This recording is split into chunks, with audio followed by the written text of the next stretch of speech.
माई बाप रहना, हमें अपने माई बाप के अकेले लड़का रहने, अपने माई बाप के अकेले लड़का रहनी।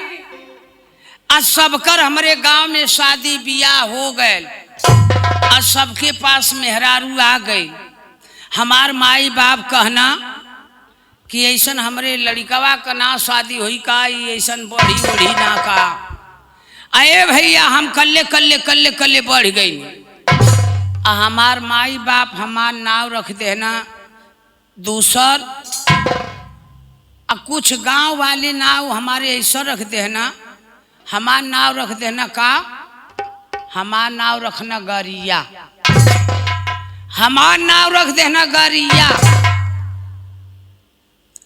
का कहने कि जब कल्ले कल्ले सयान हो गई ने, हमार माई बाप का कहना कि हमार शादी कह देना, हमार शादी कह देना। शादी कैले के बाद हमारे ससुराल हो गई, मेहरारू आ गई, मेहरारू हमारे घरे हो। ऐसन किए भैया हम कुछ दिन भर तो हमार मेहरुआ लगल रोव, कथिया अरे हमारी माई माई फटती धरतिया त समाई जैतिए माई। चुप, फटती धरतिया तो समाई जैतिए माई, जैसी जना था सीता का माई बनल है। अरे सीता सतवर्ती रहनी तो समाई गई नहीं, या तू समाय पैबू धरती में है? बोला मत, हमारे माई बाप का तू जा पता लगाया बा कैसी हम कैसी ना, ऐसन की तू रोकले हवा। जब से हमार शादी भैली तब से हम तोरे घर में आई। ए भैया का भैल कि हम वही दम साइकिल उठौनी चल देनी ससुराल, चल देनी ससुराल। हमार ससुई का कैले रहल कि एक ठे छेड़ी पल्ले रहल, एक ठे छेड़ी पलले रहल। छेड़िया एक ठे खसी बियाइल रह, खाली एक ठे खसी बियाइल रह। ओ खसियावा का नाम हमारे ससुई रख देले रह गरिया। हमारे सास नाव रख देला खसियावा का गरिया। काहे कि हमारे सारावा सढ़ुआनिया कहना कि ये मम्मी दीदी का शादी भैली ऐसन की जीजा यहाँ तो खसियावा के काट के खियावल जाई, एक नाव ऐसा रख कि सब नाव यह लेके बोलाव। ए भैया मारे दुलार के मारे खसियावा का नाव कुल रख देना गरिया। हम अपन साइकिल उठौनी चल देनी ससुराल, धर धर धर धर सर। वही दोपहरिया में गईनी हमारे ससुराल एक ठे नीबी का फेड़ रहा, वही दुआरी पर जाए के खटिया बिछाई के हौकत है ना घरवे में से के उलौकत है ना बहरवे से। ऐसन की हम अपन हौकत है तब ले मोर सरवा दूसरे के घर से टीवी देख के आयल, कथक जीजा पा लगी। हम कभी खुश अरे मर्दवा तू रही कथवा जीजा पा लगी, हम कब कर आगे बैठल है। ऐसन की तू कथवा जीजा पा लगी, जा दाना भेली पानी ओनी लिया बा। ए भैया दाना पानी भेली आ गई, हम घटर घटर पी लेनी। कनी ए बाबू हमके छुट्टी दिया दा, तुहार दीदी भेजल तब ये नहीं तो हम ना आयल होती, हम जात है घरे। ए जीजा अरे पहली बार आयल हवा, रुका आज रुका, गरिया मराई तब जइया। हम कथा हो गरिया मराई तब जइया।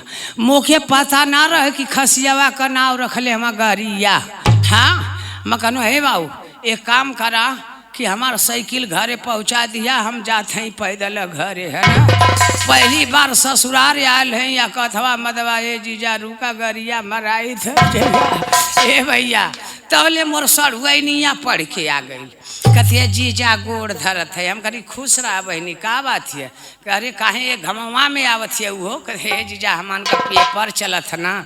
हम कहीं हाँ बहनी पेपर चलत है, पेपर में तो लोग थेथर हो जाना हम जानत है, लेकिन ये बतावा कि सब ठीक है ना? कल कि हाँ जीजा सब तो ठीक है, लेकिन कब करे आयल बा? हम कहीं कि 2 घंटा का आयल है। जीजा आज रुका आज भैया से कहब गरिया मराही तब जइया हम कहो ई का कहतिया वो जे आवत ते यह बतिया कथ गरिया मराही तब जइया। ए भैया हमार तो परान अब तब भैल रहा हम कहनी लाई है सरवा आयल तो सरवा सरवैनियो कथिया वह बतिया हमके पता ना रह कि खसियावा का नाव गरिया रखले हवा।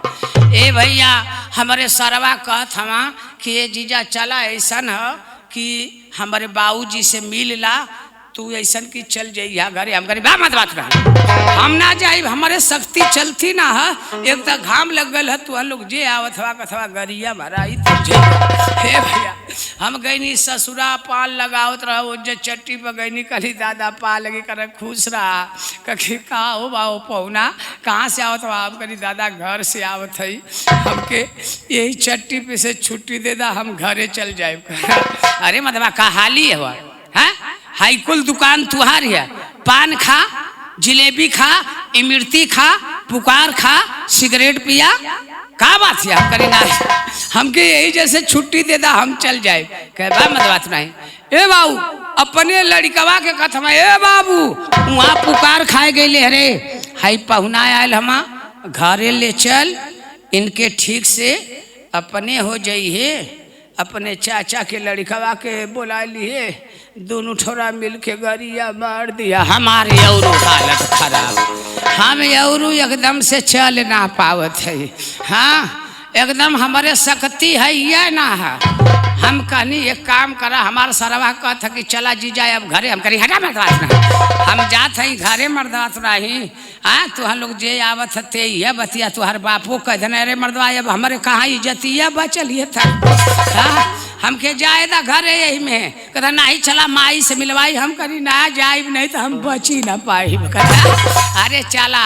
ए भैया हमार ससुई कुड़कुड़ कुड़कुड़ हुक्की पियथिया हमार सरवा हमार बाई पकड़ ले है हम तो अपन शक्ति उक्ति तोड़ के आवत है गईनी ससुई के गोड़वा बगिनी करी हे माता जी तुहार गोड़ धरत है हमके ऐसन की हमके छोड़ दा हम घरे जाए अब रोवथिया अपने मान अरे हमारे रामावा रामावा हमार बछिया कैसी है ये रामा हम करे हे माता जी तू सानत रहा हम बिया कैले ही हम गौना कैले ही हम शादी कैले ही हम खियाइब हम पियाइब हम ओढ़ाइब हम पहराइब है रोबत का हो कौनो बात ना है हम आगे नहीं है तुहार लोग का हाल पता ली है और कौनो बात ना है माता जी हम चलत है घरे है दे अन्हार हो गए है ऐसन की हमके छोड़ा करे।